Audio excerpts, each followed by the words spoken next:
Bueno, pues comenzamos.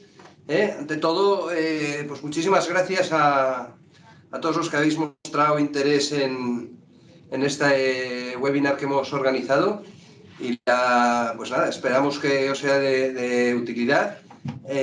Vamos a tratar una proposición, que no es más que una propuesta, pero es sobre un tema que hace muchos años que nos está preocupando en el sector.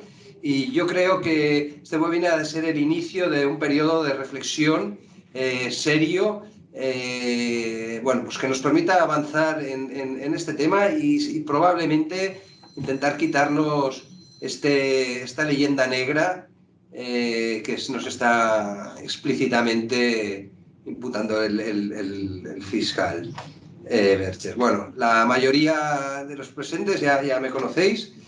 Yo soy abogado especializado en medio ambiente y muy concretamente en el vector de residuos. Desde hace muchísimos años estoy asesorando a asociaciones y a empresas. Y bueno, pues la verdad es que vi esta memoria del fiscal y me llamó la atención y entonces quise comentarla con mis compañeros, como hacemos siempre que hay temas pues que pueden ser de interés para distintas ramas. Y entonces les pedí si nos podían acompañar y aquí tenemos pues a don José Antonio Martín Pallín, para el que no lo conozca. Fue fiscal en diversas audiencias territoriales, fue fiscal del Tribunal Supremo, magistrado del Tribunal Supremo, ahora está en excedencia y tenemos el honor de que trabaje con nosotros.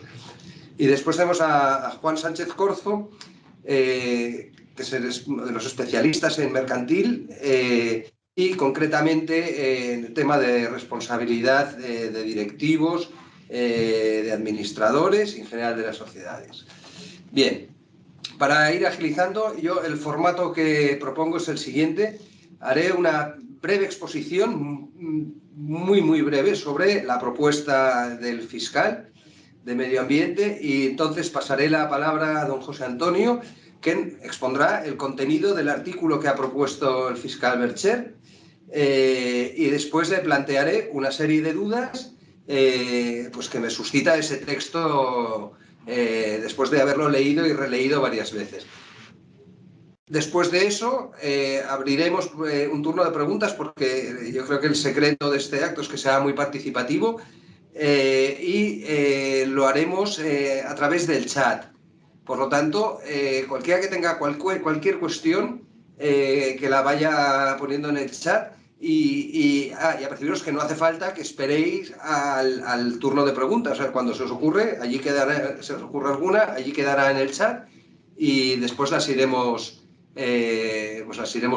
contestando o comentando y ya está. Y yo creo que esto va a ser el inicio de este periodo de reflexión al que me refería. Bien, entonces empiezo esta primera exposición sobre, en primer lugar, hablar de la memoria de la Fiscalía. Bien, esto hay que saber que cada año las Fiscalías de Medio Ambiente y Urbanismo hacen un resumen de las actuaciones y de asuntos de trascendencia para cada una de las fiscalías provinciales, con lo cual queda un retrato de cómo está en toda España, qué tipo de asuntos, qué tipo de problemática, en fin, se han ido dando durante el año anterior, ¿no? Este año hay mucha referencia a los incendios forestales y a continuación el otro tema que se desarrolla es el problema de la gestión de los residuos peligrosos y en concreto el que nos ocupa de los incendios de las plantas. Contiene también algunas propuestas de modificación al texto del proyecto de ley de residuos que hemos estado trabajando desde las asociaciones y básicamente lo que solicita es que se incluya la obligación de la Administración de informar a Fiscalía de los casos más graves de incumplimientos de los que tenga conocimiento. Sabéis que cuando hay una situación de incumplimiento puede dar lugar a una infracción administrativa, pero si se considera que reviste una cierta gravedad, puede suponer el inicio de actuaciones penales. A la luz de lo que se ve, parece claro que las administraciones no informan lo suficiente,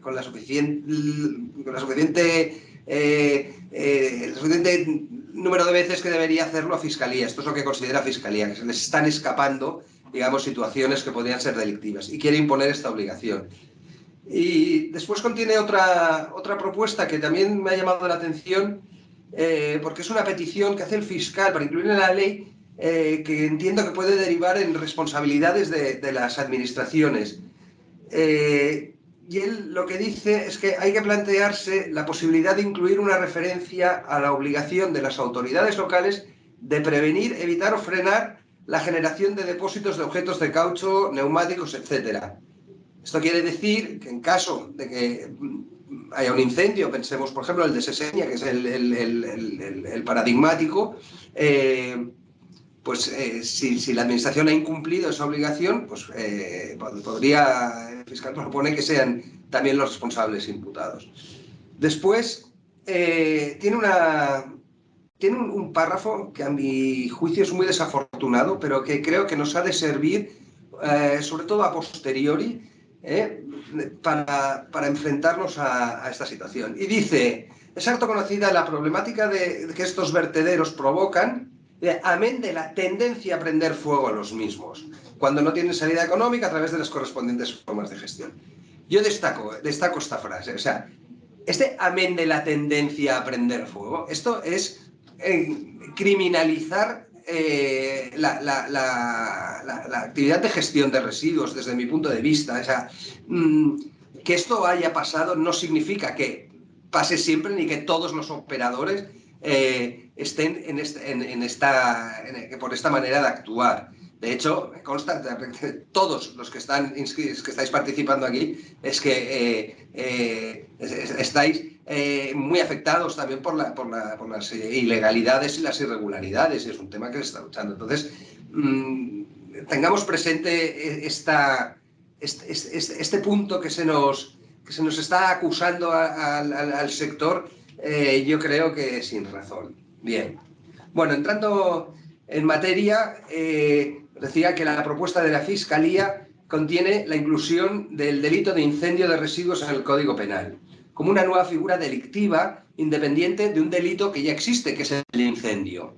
¿Vale? Entonces, perdón, vamos a poner el texto del artículo y don José Antonio, por favor, leyéndolo, que vaya comentando lo que le sugiere este texto. José Antonio, por favor, tienes la palabra. Sí, muchas gracias, Pancho. Buenos días a todos los comparecientes individualmente, y efectivamente voy a hacer lo más breve posible aportación o comentario a la propuesta que hace la Fiscalía de Medio Ambiente sobre la introducción de un nuevo artículo en el título, en la sección, correspondiente a los incendios. Por tanto, sería una modalidad de incendio nueva que rubrica como artículo 357 bis 1. Una previa aclaración que creo que puede ser práctica. Las memorias pasan por la Secretaría Técnica de la Fiscalía. La Secretaría Técnica de la Fiscalía las examina y las valora, y si considera que esta propuesta es interesante o viable, se dirige al Ministerio de Justicia para que el Ministerio de Justicia, el Gobierno, pueda hacer una propuesta de ley en este sentido, lo cual quiere decir que presumiblemente durante un año o año y medio seguiremos con la legislación vigente. Esto es un proyecto de futuro que tampoco sabemos si va a ser aprobado o no. Entonces, en este artículo se introduce una específica regulación de los incendios de residuos. Y se inicia definiendo lo que en derecho penal los técnicos llamamos el verbo tipo, relación. Por ejemplo, en el delito de homicidio es matar. Bueno, pues en este delito es provocar un incendio. Bueno, provocar significa incendiar de manera voluntaria, dolosa y directa,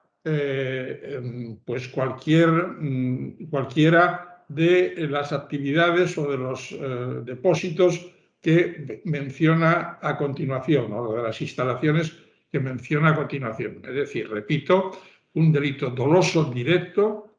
Difícilmente se puede admitir una figura que después trataré de matizar, aunque es muy para los técnicos, que es el dolo eventual, y por tanto sería un dolo directo.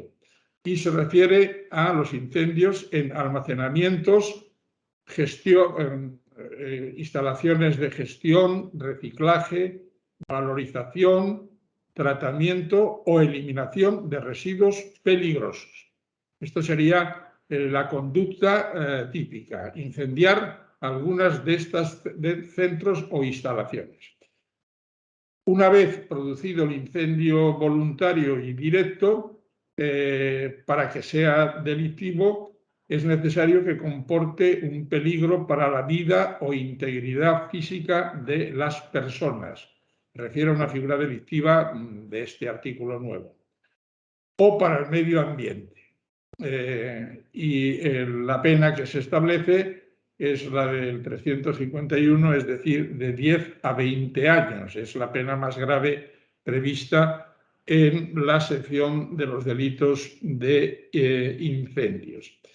Que comporte un peligro para la vida o la integridad física de las personas, pues esto tendrá que ser una valoración circunstancial de cada uno de los incendios e intervendrán varios factores, en mi opinión, pues la proximidad o no proximidad a centros urbanos, la provocación de nubes tóxicas, etcétera, etcétera.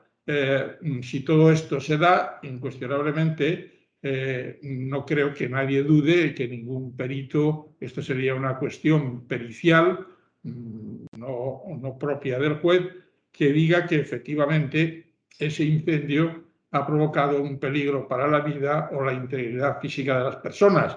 Lamentablemente, algunas veces no será necesario la pericia porque a lo mejor hasta se producen efectivamente muertes, con lo cual ya queda perfectamente determinada y delimitada la exigencia del legislador de que ha existido peligro. Es evidente e innegable. Se le concede una posibilidad de rebajar los jueces en la pena inferior en grado, por esto me refería antes a la importancia de la pericia, según el perito, por ejemplo, entienda que, bueno, pues no ha habido quizá de menor entidad o no ha habido un peligro intenso, ahí valoramos la intensidad del peligro, y si el perito llega a la convicción de que la intensidad no es de nivel alto, pues el juez o tribunal puede imponer la pena inferior en grado, que también, según la técnica del Código Penal, sería de 5 a 10 años. Bien, esto, en síntesis, es lo que propone la Fiscalía respecto de los residuos peligrosos. Se trata, y esta es la segunda parte, de lo que en el derecho penal llamamos un tipo penal en blanco, porque el concepto de residuos peligrosos, así como ya he dicho que el de la intensidad del riesgo puede ser valorada según los casos, el concepto de residuos peligrosos, como saben, me imagino, la mayor parte de los que están asistiendo a esta comparecencia, está regulado en la Ley 22/2011 de 28 de julio en el anexo 3.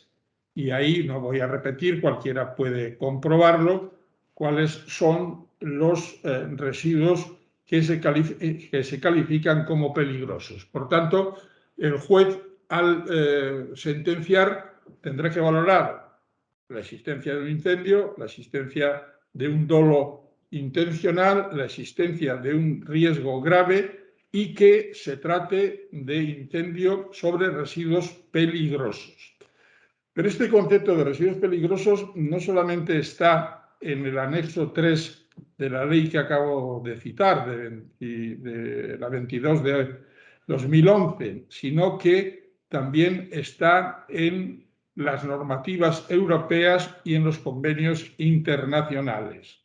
Y, por tanto, cabe aquí la posibilidad de que el gobierno de turno, incluso está en algunos casos transferidas las competencias a las comunidades autónomas, puedan establecer nuevos elementos que se consideren como residuos peligrosos. Y, por supuesto, los convenios internacionales firmados por España, entre los cuales, por ejemplo, podría ser de interés la relativa al Convenio de Basilea sobre los movimientos transfronterizos. No olvidemos que en esta materia hay bastante traslado de estos productos, y también específicamente, por ejemplo, el Convenio de Barcelona sobre aquellas instalaciones que puedan contaminar el mar Mediterráneo. Por tanto, se trata de un concepto abierto. Tenemos el dato cierto de la ley y tenemos la posibilidad de integrarlo con las convenciones europeas y decisiones que respondan, claro, que sean rigurosas en cuanto a la calificación de residuo peligroso. Si no hay residuo peligroso, incuestionablemente no se puede aplicar este apartado primero del artículo 357. Y pasamos al apartado segundo, en el que, con una cierta lógica, contempla la misma conducta, es decir, incendio doloso intencional de instalaciones a las que me he referido antes, de almacenamiento, gestión, reciclaje, valorización, tratamiento o eliminación de residuos no peligrosos. O sea que no tienen esta consideración, pero no son inocuos. Es decir, no por ello, al no ser peligrosos, pierden su potencialidad de poner en peligro la vida o la integridad física de las personas o el medio ambiente.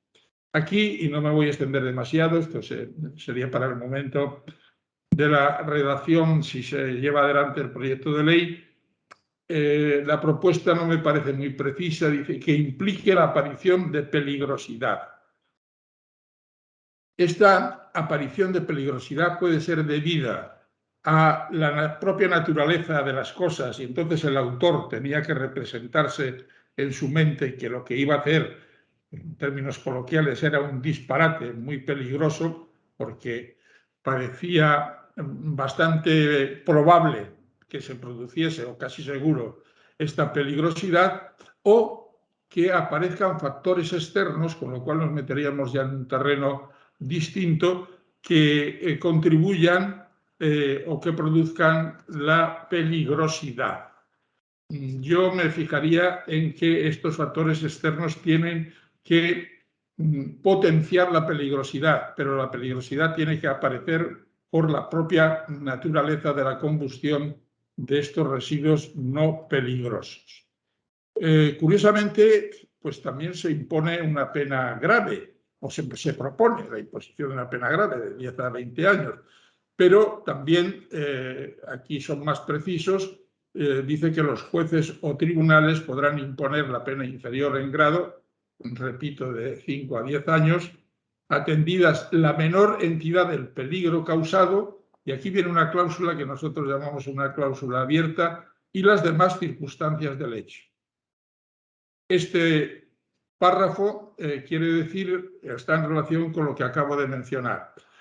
¿Cuáles son las demás circunstancias del hecho? Pues puede ser que, naturalmente, estos residuos no peligrosos, su combustión intencionada ya encierra peligrosidad, o que por las circunstancias concurrentes, factores externos, etc., se produzca esa peligrosidad. Pero esto solo da lugar a que los jueces o tribunales puedan imponer la pena inferior en grado. Y por último, cuando no se trate de residuos peligrosos ni concurra la peligrosidad referida en el artículo anterior, es decir, la peligrosidad para la vida, la integridad física de las personas o el medio ambiente, pues lo que se produce es un daño material como se produce en muchos incendios. Y entonces, pues aquí se castiga pues como los daños genéricos previstos en el artículo 266 del Código.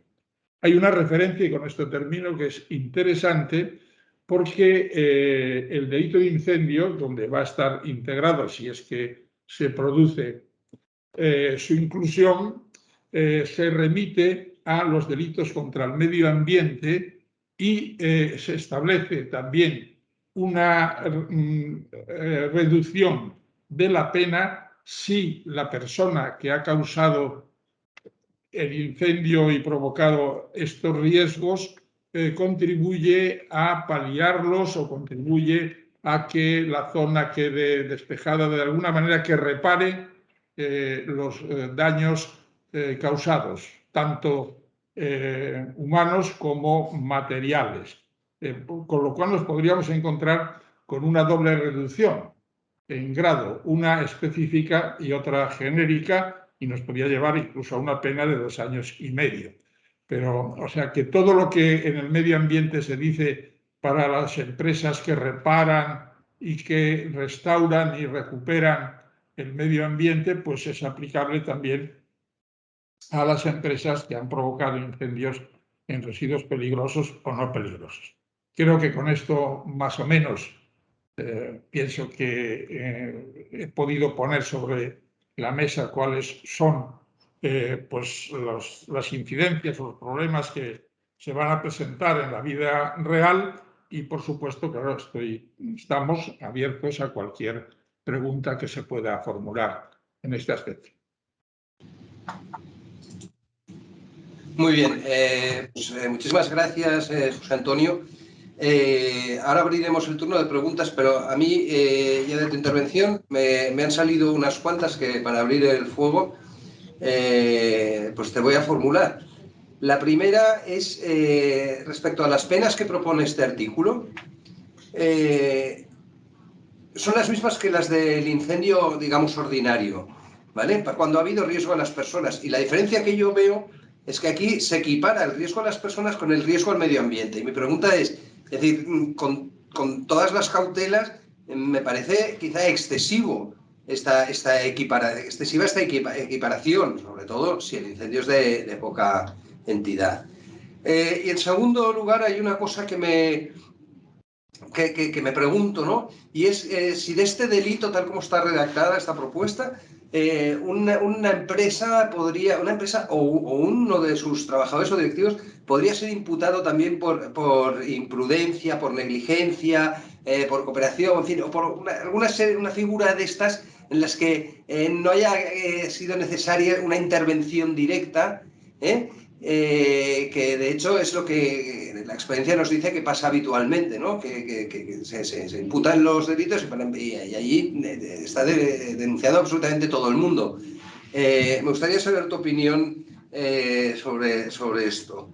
Hombre, sobre la primera cuestión me parece muy oportuna tu observación, en el sentido de que si solo y exclusivamente, porque parece que lo que quiere hacerse es acumulativo el riesgo de las personas y para el medio ambiente. Si solo se produce riesgo para el medio ambiente, incuestionablemente yo creo que no solamente no estaríamos dentro del tipo, sino que la pena es desproporcionada. Entonces, ahí sí que habría que corregir. Las penas desproporcionadas están rechazadas por el principio de legalidad constitucional. Repito, si exclusivamente el daño se produce para el medio ambiente. Es más, yo pienso que aquí habría un concurso, lo que llamamos los penalistas, un concurso de leyes, y entonces la ley especial, que es la ley de medio ambiente, desplaza a la ley más genérica, que es la de el incendio de residuos. Por tanto, en eso coincido contigo. En cuanto a la autoría, pues realmente yo creo que en la realidad el incendio intencional de cualquiera de estas instalaciones o centros, va a proceder de un acuerdo, una decisión, por supuesto no transcrita en ningún acta, de alguien que tenga lo que llamamos el dominio del hecho.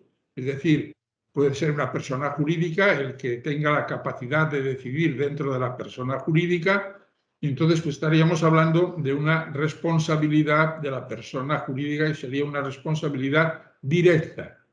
Pero directa económicamente, porque las penas no se pueden imponer a las personas jurídicas, se imponen a los representantes, directivos, etcétera, etcétera, que son los que serían acusados. Pero la responsabilidad es directa.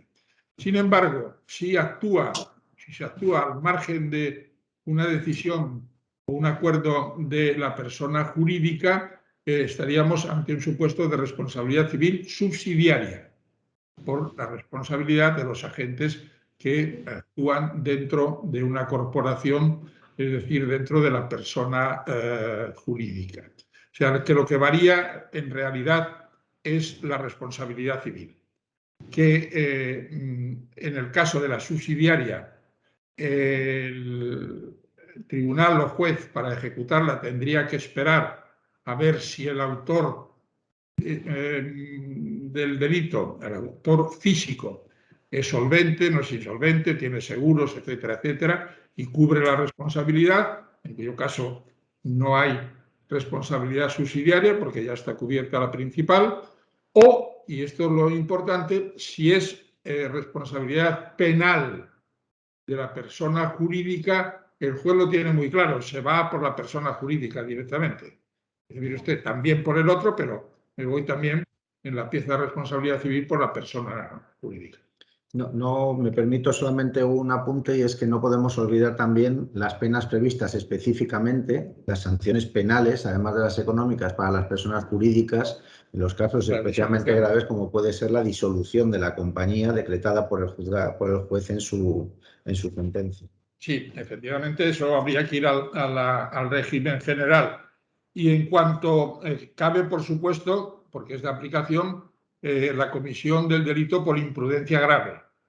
Entonces, la imprudencia grave ya es otro comportamiento delictivo, no es un acto intencional o doloso, sino que es un comportamiento negligente, pues no sé, en cuanto a medidas de seguridad, no cumplimiento de las normas de seguridad, de higiene, etcétera, o de, en fin, cualquier otro comportamiento que no se considere como doloso o intencional. Y aquí, una vez más, nos encontramos ante la posibilidad de rebajar la pena en un grado. Pero estoy de acuerdo, Juanjo, que si solamente, y esto es importante, hay daño para el medio ambiente, realmente la ley aplicable sería la ley de los delitos contra el medio ambiente y no este delito de incendio. Aprovecho también, Juancho, si me permites, para ya responder a una de las preguntas que se han formulado en el chat,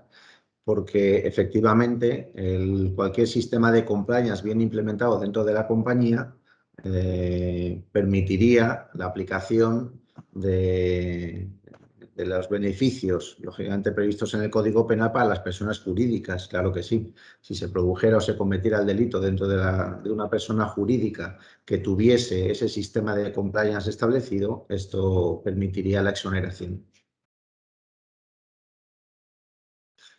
No sé, Juancho, si quieres que vayamos respondiendo a las preguntas que ya están en el chat, ¿te parece?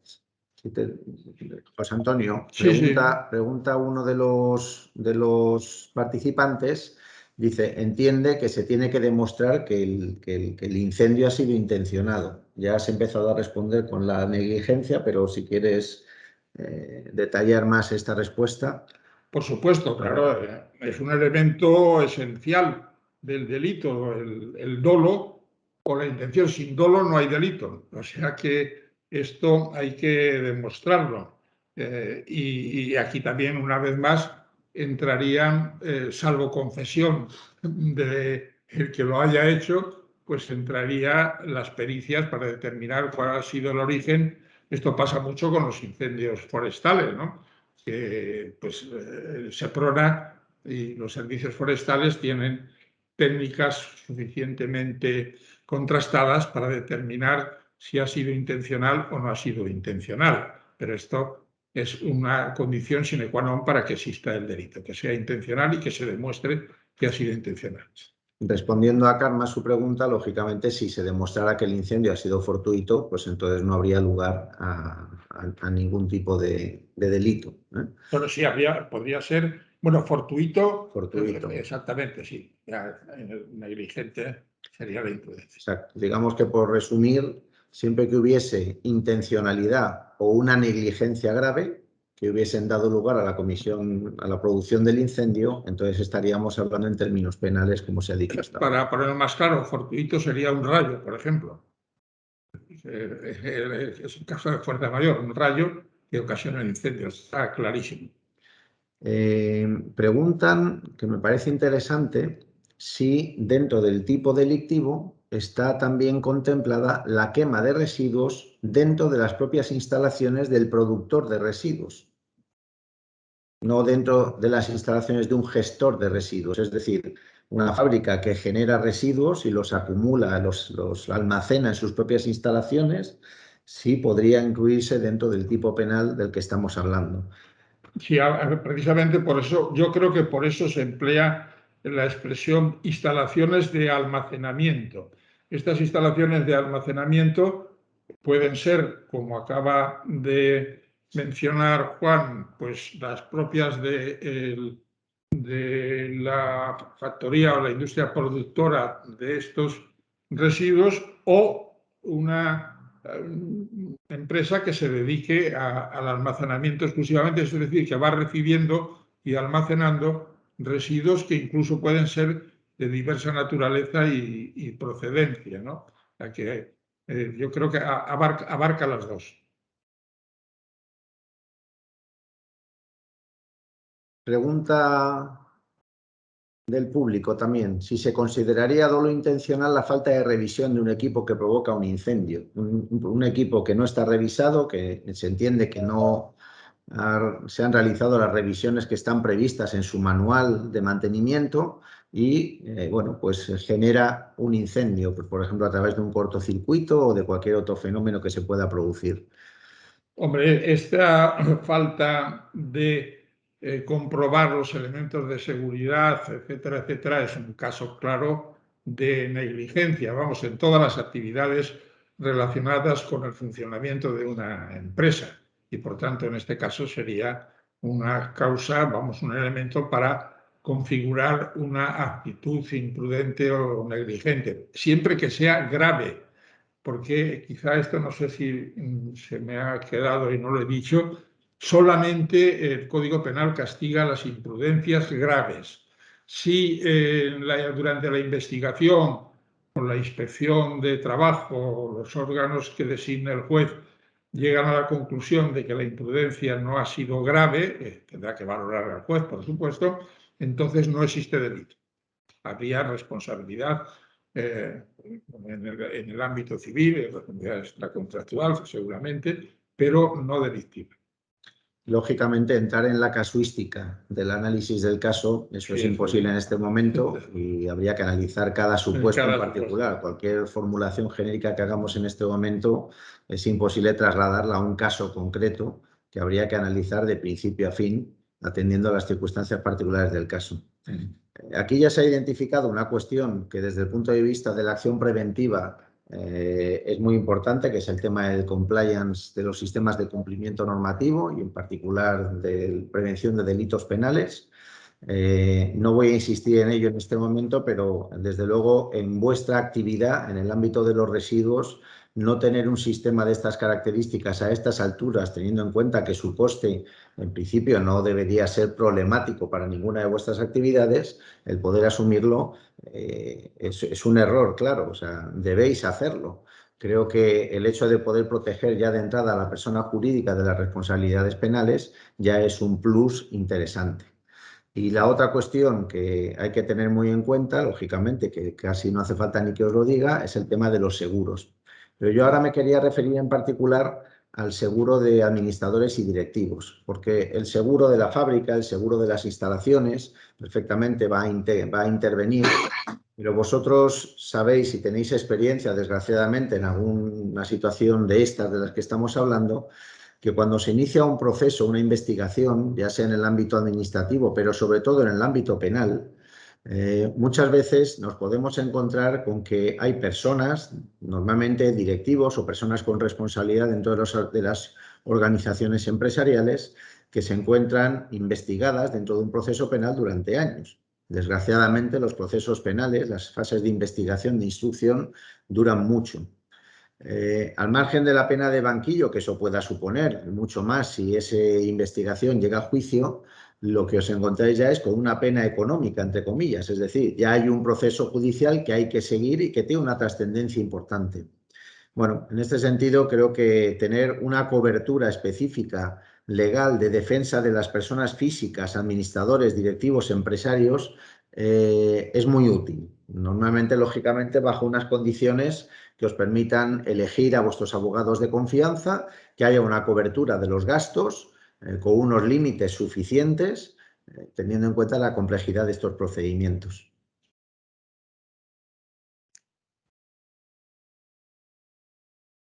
Luego, Juancho, si quieres, podemos hablar de estrategias en este sentido.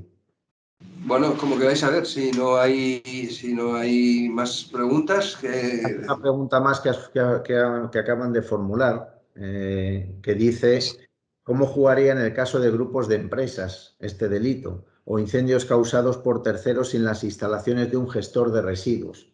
Son dos preguntas diferentes, ¿no? ¿Cómo juega en el caso de grupos de empresas? Bueno, no entiendo muy bien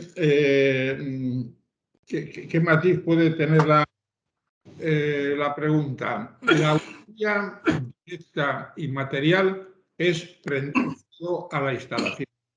Esto, como es lógico, solamente lo pueden hacer personas físicas concretas y determinadas. Esta conducta se adopta en función, como he dicho antes, de una decisión prioritaria, minoritaria.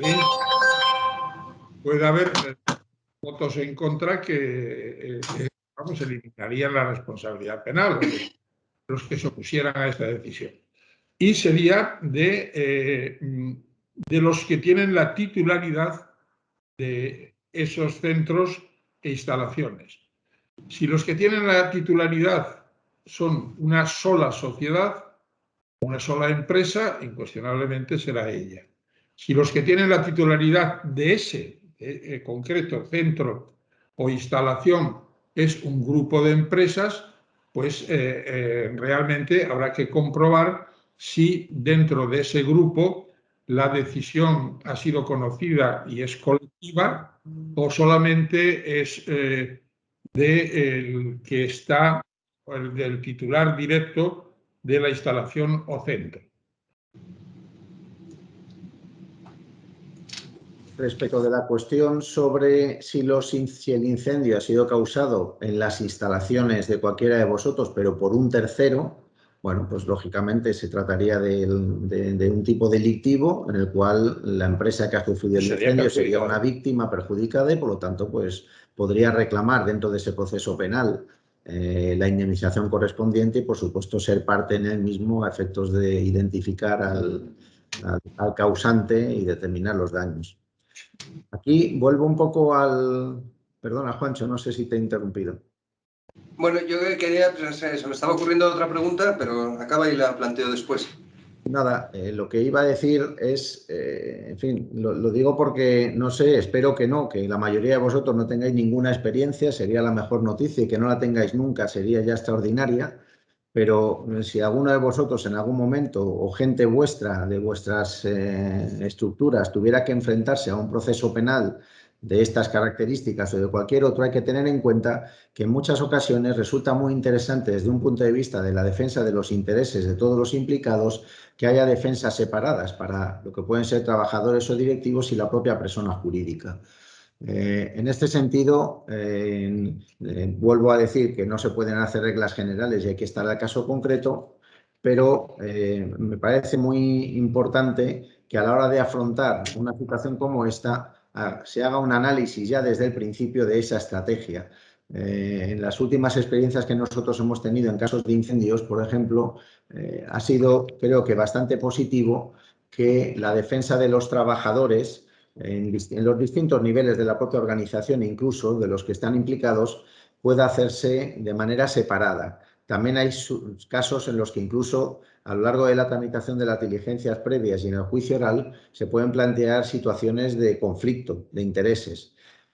Y luego hay que tener en cuenta una cosa, es que, como he dicho antes, los procesos son largos y, claro, las personas pueden cambiar de lugar. Os podéis encontrar que dentro de vuestra carrera profesional, después de haber cambiado de sitio, pues seguís arrastrando una causa que se viene tramitando desde hace años y que tiene que ver con un puesto antiguo que ocupasteis. Bueno, pues todas estas cosas es importante tenerlas en cuenta y en la medida de lo posible preverlas ya desde el inicio de vuestra relación con la empresa, ¿no? Cuando ya sabéis o podéis identificar que entráis en una estructura o en un sector en el que este riesgo existe y es, en fin, parece que sucede con cierta frecuencia, lamentablemente. En relación con lo que decía antes, que comparto íntegramente, Juan, sobre la intervención de un tercero, pero seamos realistas y valoremos lo que es la realidad de la vida. Así como los incendios forestales está demostrado que hay personas con determinadas patologías perfectamente definidas por los especialistas y que tienen esa compulsión, por decirlo de alguna manera, a provocar incendios por muchas razones, se creen a lo mejor que son Nerón, los modernos Nerón o algo, pero esa patología yo no creo que vaya a actuar sobre centros de residuos. Con lo cual, ese tercero, bueno, pues sí, puede existir, no lo descarto, pero normalmente el juez o la jueza que le toque investigar no lo va a admitir de una forma, digamos, sin tratar de agotar la relación de ese tercero con los titulares de la empresa. Digo esto criminológicamente, es supuesto que puede darse, pero que parece que va a ser prácticamente inexistente. Juancho, no sé si has visto la pregunta que hace Fina, que es muy interesante, ¿verdad? Porque la hemos vivido. Sí. Bueno, lo que pregunta José Antonio es el caso de un incendio fortuito, que la actuación de los bomberos provoque mayor mal ambiental que el incendio en sí mismo, ¿no? Y nos habla del supuesto en que la técnica utilizada para extinguir ese incendio haya sido errónea. Por lo tanto, que en el fondo el daño sea, digamos, de alguna manera imputable o al menos con el concurso de los propios bomberos. ¿Qué te sugiere esta situación? Bueno, pues digamos que hay una causalidad natural derivada del incendio, seguimos hablando de incendios, también puede ser explosión, no incendio, y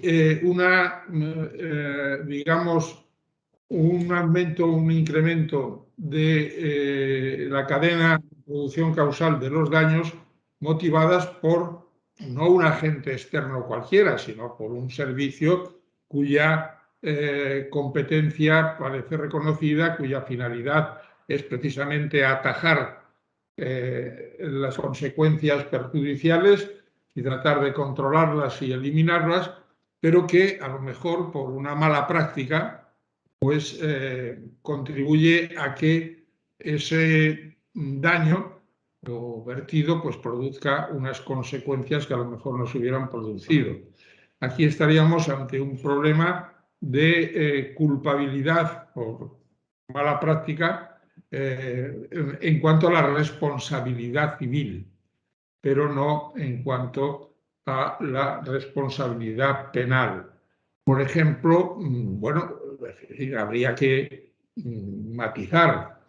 Si la ruptura causal es total, es decir, se llega a la conclusión, mire usted, este vertido o a un río, acequia, lo que sea, se ha producido exclusivamente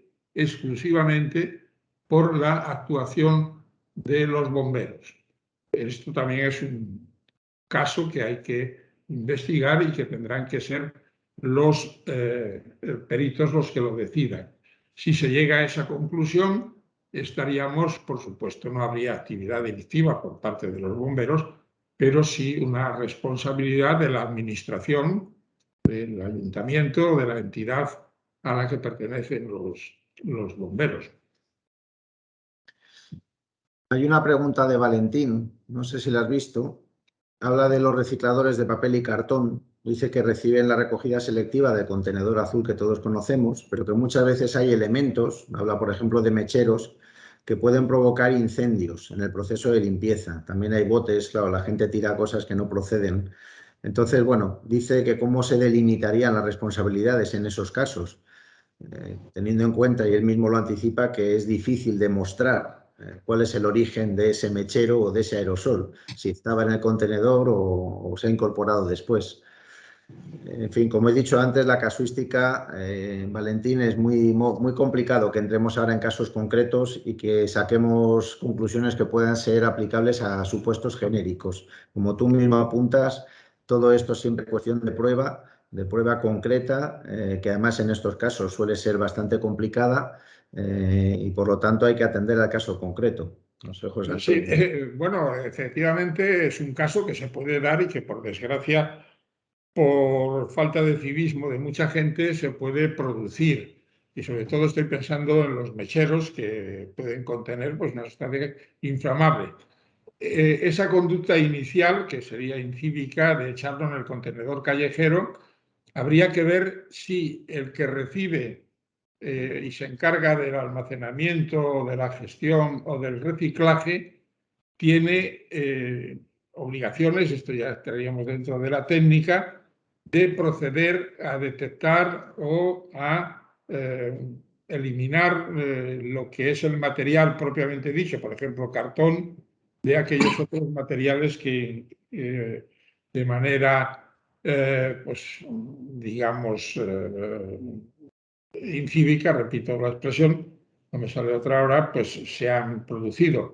Esto pues lo sabéis mejor de los que estáis en relación con el sector. ¿Cómo se hace esto? Hay obligación de seleccionar y de separar unos productos de otros. Si esta obligación existe, incuestionablemente la responsabilidad será del que no lo realiza. Si no existe, pues bueno, pues entraríamos otra vez en la casuística de examinar caso por caso a ver cuál había sido el detonante, ¿no? Roberto plantea un caso también muy casuístico, ¿no? Dice, ¿y si el incendio nos pilla precisamente cuando estamos haciendo una reparación del sistema de antiincendios? En ese caso, en fin, ¿se aplicaría algún tipo de atenuante? Bueno, claro, depende de cosas. Preguntaría, ¿y cuánto tiempo llevaba estropeado ese sistema?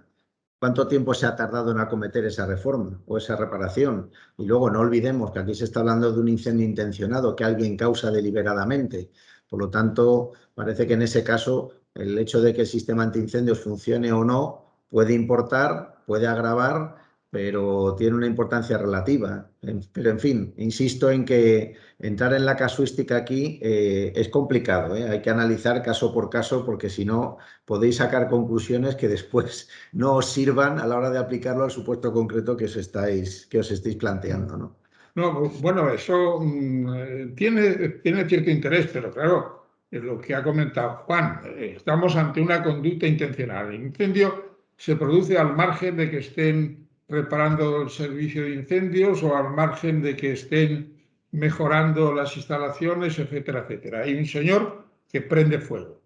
Y es más, si actúa dentro de un acuerdo en el seno de la empresa, incluso agrava la situación, porque sabiendo que están reparando el sistema de incendios, provocan el incendio. Yo creo que la pregunta va más bien en los casos de imprudencia, negligencia o factores extraños que la existencia de una reparación pendiente pues incidiría sobre la responsabilidad civil, cuál ha sido la entidad del perjuicio causado imputable. Dije, hombre, podía haber sido menor si hubiera funcionado el sistema de incendios, pero lo estábamos reparando. Esto tendrá que valorarlo el juez. Pero desde el punto de vista penal, me parece que lo esencial es que se trata, en este artículo que se propone, de incendios intencionados. Y aquí está el núcleo de la cuestión. José Antonio, entiendo que este delito de incendios que se propone es absolutamente compatible y, de hecho, me resultaría extraño que no ocurriera así siempre con el delito contra el medio ambiente. Es decir, porque claro, si se produce un incendio de planta de residuos que genera riesgo para el medio ambiente, lo más normal es que ese riesgo se traduzca en daños concretos, con lo cual estaríamos también, digamos que aquí habría bola extra, ¿no? ¿Tendrías los dos delitos o qué pasaría? ¿Se subsumiría todo en uno? ¿Cómo lo ves? No, vamos a ver, antes hablaba de que cuando solo y exclusivamente se produce daño para el medio ambiente, hay un concurso de leyes. Es decir, que la ley especial, la ley medioambiental, la ley que regula los delitos contra el medio ambiente, sería la aplicable sobre la otra norma que no lo regula específicamente. Pero puede haber lo que tú acabas de plantear, que es el concurso medial. Es decir, que un solo acto delictivo produzca dos resultados delictivos. Entonces, en este caso, al haber un concurso ideal, se aplica la norma que establezca una mayor penalidad para el hecho delictivo. Muchas gracias. Ana plantea otra pregunta también muy casuística. Plantea un caso de un trabajador que pueda estar operando con una radial o con un soplete que provoque una llama, una chispa, lo que fuese, y que provoque el incendio. Dice que si eso sería intencionado. Claro, tal y como lo cuenta, pues parece fortuito, pero si resulta que ese trabajador está con el soplete al lado de una pila de cartón, pues puede que la negligencia sea lo suficientemente grave como para, sin ser intencionado, sí puede entrar dentro del tipo penal. Hay que, como digo, volver siempre a la casuística. O sea, ese trabajador tiene que saber perfectamente que está utilizando un instrumento que provoca llama, que provoca chispas, etcétera, y debe hacerlo en un lugar donde no exista riesgo. Esto es como lo de las barbacoas o la quema de rastrojos. Todo depende de cómo se haya hecho y de las medidas que se hayan adoptado precisamente para evitar el resultado que luego se ha producido.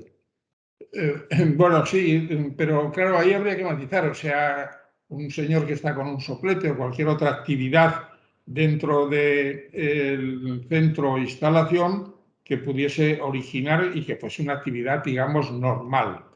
En principio, se trata de conductas imprudentes o negligentes, porque hay que ser consciente de que cuando se está actuando dentro de unos centros o instalaciones de estas características, hay que tomar las máximas precauciones.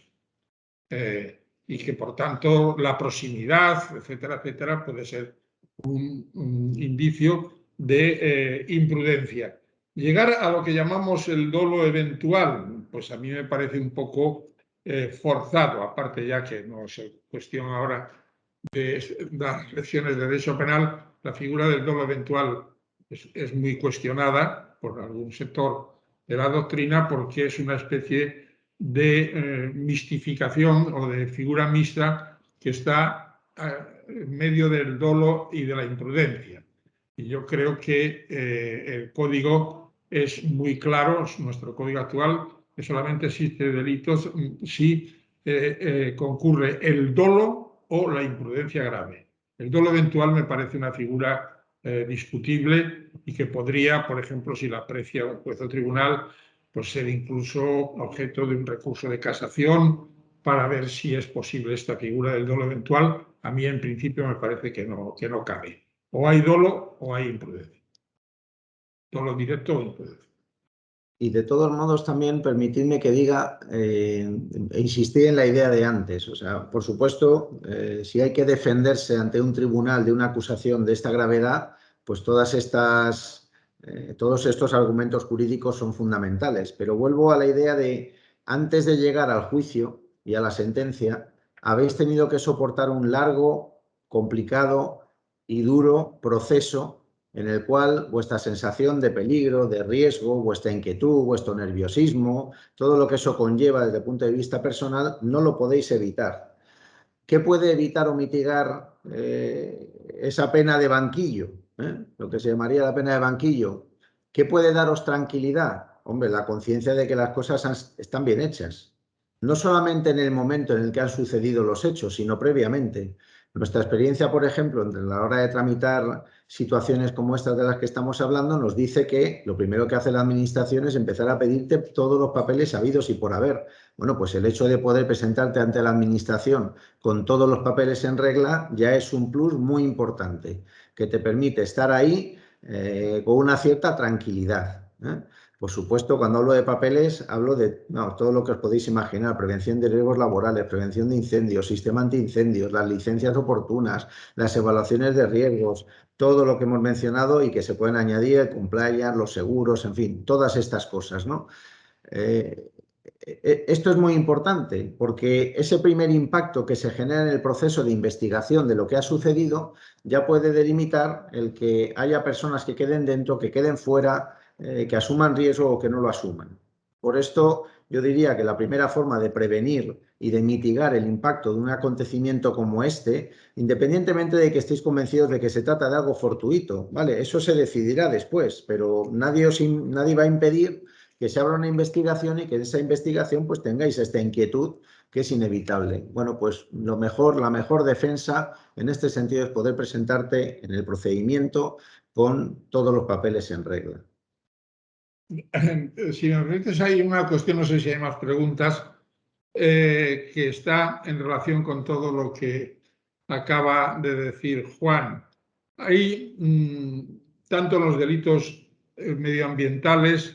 Esto está dentro de una política, en el caso de los vertederos, normalmente dependen de los ayuntamientos y hay otras actividades de medio ambiente que no dependen de los ayuntamientos, pero están sometidas a un régimen de vigilancia y control por las administraciones públicas.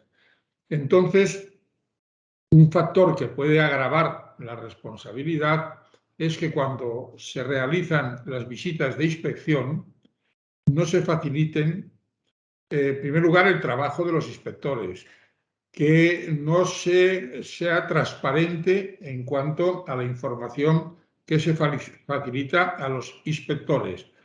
De tal manera que si después surge el hecho delictivo y se comprueba que antes de todo eso ha habido una inspección y no se le ha facilitado, esto agrava la situación y la pena. Y además existe ese deber de transparencia y de permitir el acceso. Es más, bueno, en los casos extremos que no se me pasan por la cabeza, de que se impidiese la entrada a los inspectores, podría cometerse un delito de desobediencia. O sea que, pero bueno, esto me parece un poco de ciencia ficción. Lo normal es que vaya el inspector, que se le den toda clase de facilidades y de información, pero si se oculta, se tergiversa o no es transparente, esto agrava la situación.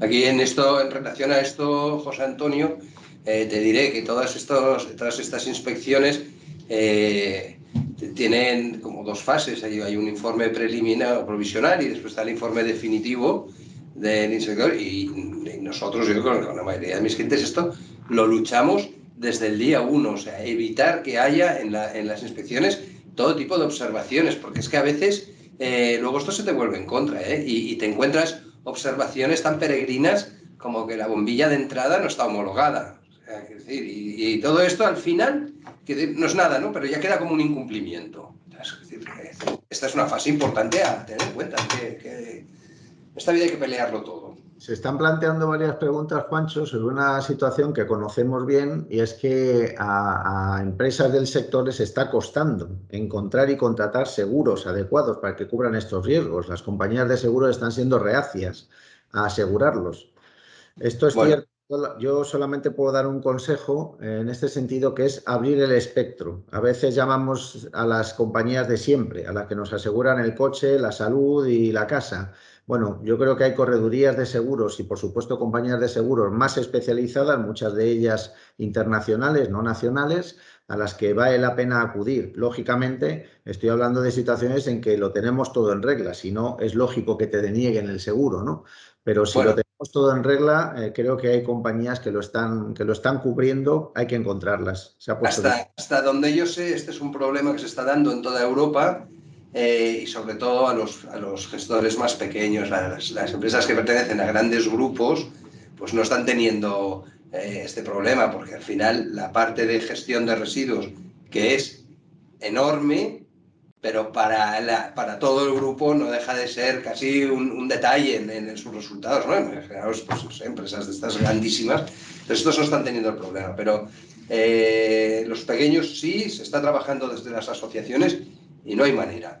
A día de hoy está prácticamente imposible conseguir un seguro contra incendios por esta parte de que lo hemos comentado antes, es que es casi una leyenda negra. Es verdad que ha habido muchos incendios, pero no todos intencionados, no todos muy graves, pero es que es una situación en la que estamos. A mí lo que me gustaría es que de este encuentro que hemos hecho, que sea solo el principio para empezar a hacer una reflexión todo el sector, y yo creo que lo que es primordial es luchar contra la leyenda negra que se nos ha que nos ha venido encima, ¿no? Lo he dicho antes con la frase aquella de fiscal, que para mí es muy desafortunada, que las empresas que tienden a incendiarse. Pero, hombre, por favor. Es decir, es que es una criminalización absurda. O sea, en principio un empresario no se puede dudar de él. O sea, no es creíble que un empresario que dedica sus esfuerzos a crear una planta de gestión de residuos tenga intención de quemarla. O sea, de salida esto no puede ser.